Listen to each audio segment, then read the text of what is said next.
Assalamu alaikum everyone, welcome back to my channel Islamic Reminder. I hope you all are good. आज हम इस video में जानेंगे अल्लाह ताला के नबी हज़रत यूनुस अलैहिस्सलाम के बारे में। आप लोग से गुजारिश है कि वीडियो को आखिर तक देखें और दूसरे मुसलमान भाइयों तक पहुंचाते रहे ताकि हमारे भाइयों के इल्म में इजाफ़ा होता रहे और साथ ही साथ आप भी सवाब पाने में शामिल हो जाए। So let's get start. शुरू करने से पहले मैं आपको बता दूं कि लाइक, शेयर, कमेंट और सब्सक्राइब ज़रूर करें और अगर आप हमारे वीडियो रोज़ाना देखना और सुनना चाहते हैं तो बेल नोटिफिकेशन को ऑन करना ना भूलें। तो चलो शुरू करते हैं।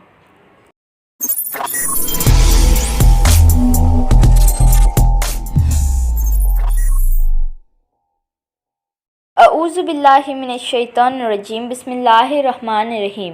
कुरान करीम में अल्लाह सुब्हान व तआला इरशाद फरमाते हैं, तू हुई होती ना कोई बस्ती के ईमान लाती तो उसका ईमान काम आता। यूनुस अलैहिस्सलाम की कौम जब ईमान लाए, हमने उनसे रुसवाई का अजाब दुनिया की ज़िंदगी में हटा दिया और एक वक्त तक उन्हें बरतने दिया। हज़रत यूनुस अलैहिस्सलाम की कौम के लोग निनवे इलाके मुसल में रहते थे, कुफ्र व शिर्क बुत परस्त में मुब्तला थे। अल्लाह ताला ने हज़रत यूनुस अलैहिस्सलाम को उनके पास भेजा। आपने उन्हें ईमान लाने और बुत परस्त छोड़ने के मुतालिक हुक्म दिया, लेकिन कौम ने आपकी तकज़ीब झुटलाया कि हज़रत यूनुस अलैहिस्सलाम ने उन्हें अल्लाह ताला के फ़ैसले से आगाह किया कि अगर तुम ईमान नहीं लाओगे तो अल्लाह ताला के अज़ाब में मुब्तला हो जाओगे। आप खुद उन लोगों से नाराज़ होकर शहर से बाहर चले गए। जब उन्होंने हज़रत यूनुस अलैहिस्सलाम को न पाया तो बहुत खौफ में मुब्तला हो गए। कहा, अब अज़ाब ज़रूर आएगा। अज़ाब की अलामत। हज़रत यूनुस अलैहिस्सलाम ने उनको एक ख़ास मुद्दत तक दुनियावी माल व दौलत से नफ़ा हासिल करने की मोहलत दी थी कि अगर तुम ईमान नहीं लाओगे तो फ़ला वक्त तुम अज़ाब में मुब्तला हो जाओगे। मोहलत की मुद्दत में कई अक़वाल है। पहला, वो मुद्दत 40 दिन थी। दूसरा, वो मुद्दत 3 दिन थी। एक और कौल में मुताबिक जब 35 दिन गुजर गए तो आसमान पर शदीद काले बादल छा गए, जिनसे बहुत ज़्यादा धुआं शहर तक पहुंच गया और उस धुएं ने मकानों को अपने लपेट में ले लिया। अब वो लोग समझ गए कि यूनुस अलैहिस्सलाम ने जिस अज़ाब के आने का मुताल्लक कहा था, बस वो आने ही वाला है। वो इतने शदीद खौफ में मुब्तला हुए कि डर के मारे शहर को छोड़कर जंगल में चले गए। उन्होंने अपनी औरतों और बच्चों को जुदा कर दिया, यहाँ तक कि तमाम जानवरों और उनके बच्चों को भी जुदा कर दिया। जबकि वो एक दूसरे से जुदा होकर एक दूसरे की तरफ मुश्ताक होने की वजह से बेकरार हो गए। वो अपनी आवाज़ें निकालने लगे। उन जानवरों की दर्दनाक आवाज़ ज़बान हाल से आवाज़ारी, रोना धोना एक अजीब दर्दनाक मंजर पेश कर रही थी। कौम की तौबा और तौबा की कबूलियत का दिन। जब कौम ने अज़ाब के अलामत को देखा तो वो सब इंसान, मर्द, औरत, बच्चे अल्लाह ताला की बारगाह में अपने आजिज़ी का इजहार कर रहे थे, रो रहे थे और अर्ज़ कर रहे थे कि ए अल्लाह ताला, हम तुझ पर और तेरे नबी यूनुस अलैहिस्सलाम पर ईमान लाए हैं। हम अपने गुनाहों की माफ़ी तलब कर रहे हैं। ए परवरदिगार आलम, हमारे गुनाह माफ़ कर दे, हमें आने वाले अज़ाब से महफूज रख। एक और कौल है कि वो दिन आशूरा का दिन था, यानी 10 मुहर्रमुल हराम और जुमा का दिन था। वो अपने एक बुज़ुर्ग आलिम के पास जाकर पूछ रहे थे कि हम पर अज़ाब आने वाला है, हम क्या करें। उसने उन्हें मशवरा दिया था कि तुम अल्लाह ताला की बारगाह में ये दुआएं करो, ए उस वक्त भी ज़िंदा रहने वाले जब कोई ज़िंदा नहीं रहेगा, ए हमेशा ज़िंदा रहने वाले, ए मर्दों को ज़िंदा करने वाले, ए हमेशा ज़िंदा रहने वाले, तेरे बगैर कोई माबूद नहीं। ए अल्लाह, बेशक हमारे गुनाह बहुत बड़े हैं, हद से बढ़ चुके हैं। तू अजीम है और जलालुल कद्र है। हमारे साथ वो सलूक कर जो तेरे शान के लायक है, क्योंकि तू रहीम व करीम है। तेरी शान करीम के मुताबिक हमारे साथ मामला फरमा और हमारे साथ वो सलूक ना फरमा जिसके हम हकदार हैं। उनकी तौबा का ये आलम था कि अगर किसी की इजाज़त के बगैर उन्होंने कोई पत्थर अपने मकानों की बुनियादों में लगाया हुआ था तो बुनियादें खोद कर वो पत्थर निकाल कर वापस किया। जब उन्होंने ईमान कबूल कर लिया, सच्चे दिल से तौबा कर ली, तो अल्लाह ताला को उन पर रहम आ गया और उनसे अजाब को दूर कर दिया। हज़रत यूनुस अलैहिस्सलाम मछली के पेट में। कुरान शरीफ में है कि तू कुरा डाला तो دھکیلا ہوا میں ہوا، پھر اسے مچھلی نے نگل لیا اور وہ اپنے آپ کو ملامت کرتے رہا۔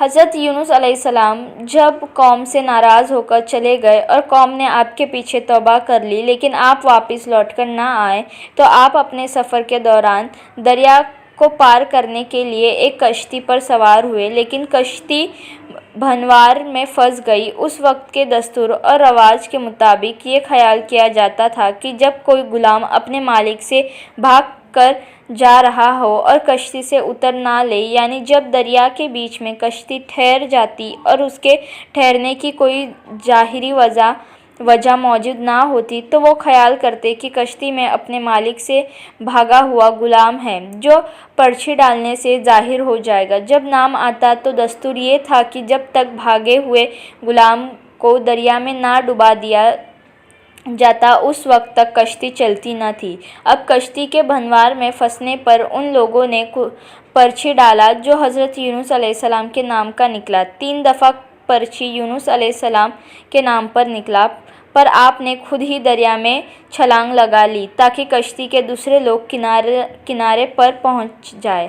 اللہ تعالیٰ نے ایک مچھلی کے دل کو آگاہ کیا اور حکم دیا کہ حضرت یونس علیہ السلام کو نگل لے، لیکن یہ خیال کرنا کہ تمہارا پیٹ ان کے لیے قید خانہ بنایا ہے، انہیں تمہارا لقمہ نہیں بنایا، اس لیے انہیں خروش تک نہ آنے دی جائے، ان کو بال برابر بھی نقصان نہ پہنچائے۔ اس طرح حضرت یونس علیہ السلام مچھلی کے پیٹ میں آ گئے۔ یہ آپ پر امتحان تھا۔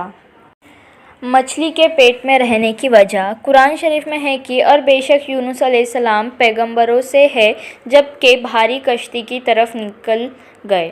قوم پر ناراضگی کی وجہ سے حضرت یونس علیہ السلام چلے گئے اور خیال یہ تھا کہ اب ان قوم پر عذاب آنے کا وقت تو آ ہی چکا ہے، لہٰذا یہاں رہنے کی اب ضرورت نہیں۔ رب تعالیٰ کی طرف سے حضرت یونس علیہ السلام کو آزمائش میں صرف اس لیے ڈالا گیا تھا کہ آپ کو رب تعالیٰ کے حکم تک ٹھہرنا چاہیے تھا، اور ایک وجہ تھی کہ اے میرے پیارے تمہیں تو لاکھ آدمیوں سے زیادہ کی طرف بھیجا گیا تھا، ابھی تو عذاب کے آنے میں کچھ وقت باقی تھا، تمہیں وہاں رہنا چاہیے تھا، ہو سکتا ہے کہ وہ ایمان لے آئے، جیسا کہ ہوا بھی کہ وہ ایمان لے آئے۔ حضرت یونس علیہ السلام دعا نہ کرتے تو قیامت تک مچھلی کے پیٹ میں رہتے۔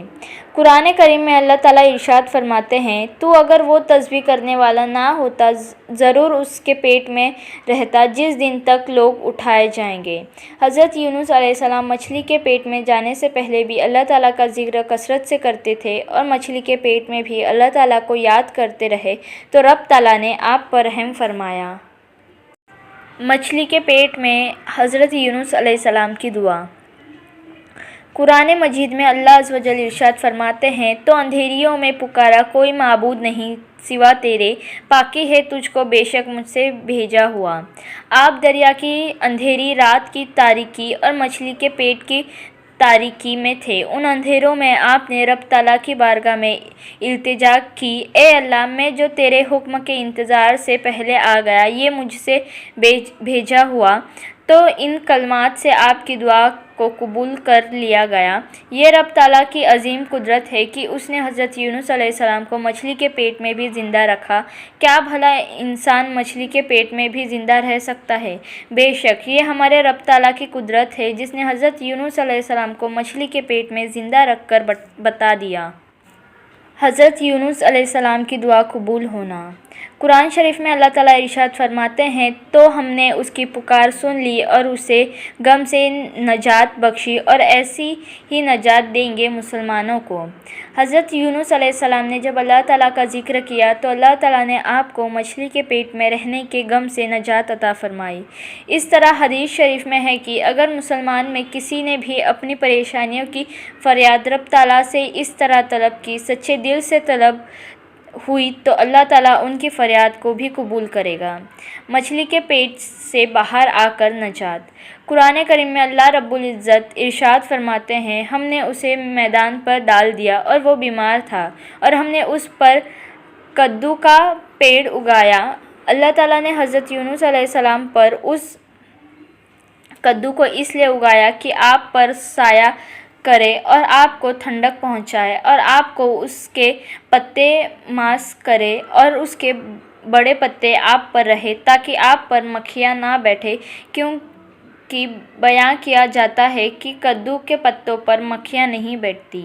हज़रत यूनुस अलैहिस्सलाम मछली के पेट से बाहर आते वक्त पैदा हुए बच्चे की तरह थे, यानी आपका चेहरा बहुत नरम व नाजुक था, उस पर कोई बाल वगैरह नहीं थे।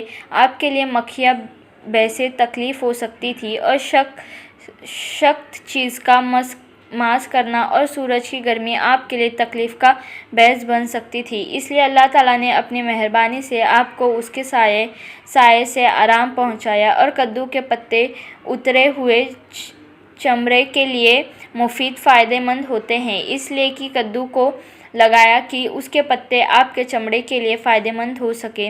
अल्लाह ताला ने एक बकरी को आप पर मुकर्रर कर दिया था जो आपको दूध पिलाती थी। इस तरह फिर आपको तवानिया, जिस्म की पुख्ता जल्द और बाल अता कर दिए गए। बेशक ये रब तआला की अजीम कुदरत है। कद्दू की बेल होती ही जो ज़मीन पर फैलती है, मगर यह रब तआला की कुदरत थी कि कद्दू का ये दरख्त लंबे दरख्तों की तरह शख रखता था। मेरे अज़ीज़ बहनों और भाइयों, हमारा टॉपिक हज़रत यूनुस अलैहिस्सलाम का वाक़या आज यहीं ख़त्म होता है। इंशाअल्लाह we will meet soon with another video, so stay tune with us. तब तक अल्लाह ताला हमें कहने सुनने से ज़्यादा अमल की तौफ़ीक़ अता फ़रमाए। आमीन।